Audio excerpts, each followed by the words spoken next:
আজকের রান্নাটা একদমই সাধারণ আর খেতে খুবই লোভনীয়।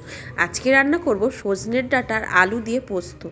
প্রথমে আলুগুলো কেটে নিলাম, তারপরে সজনের ডাঁটার দুদিকের আঁশ ছাড়িয়ে লম্বা লম্বা করে এইরকম করে কেটে নিই। কড়াইতে সর্ষের তেল দিয়ে দিচ্ছি পরিমাণ মতো, তারপরে দিয়ে দিলাম 5 ফোড়ন। ফোড়নটা পুড়ে গেছে, আলুগুলো দিয়ে দিয়েছি। এবার শিলনোড়ায় 3 চামচ মতো পোস্ত আর একটা শুকনো লঙ্কা বেটে নেব। আপনারা যারা ঝাল খেতে পছন্দ করেন না তারা শুকনো লঙ্কাটা নাও দিতে পারেন। পোস্ত বাটা হয়ে গেছে, তুলে নিলাম। আলুগুলো হালকা লাল লাল ভাজা হয়ে গেলেই সজনে ডাঁটাগুলো দিয়ে দেবো। সজনে ডাঁটা দিয়ে একটু নেড়ে চেড়ে 1 চামচ লবণ আর 1 চিমটি হলুদ দিয়ে দেবো। এবার খুন্তি দিয়ে একটু নেড়ে চেড়ে নেবো। তারপরে ওই বেটে রাখা পোস্তের মধ্যে দিয়ে দেবো খানিকটা জল,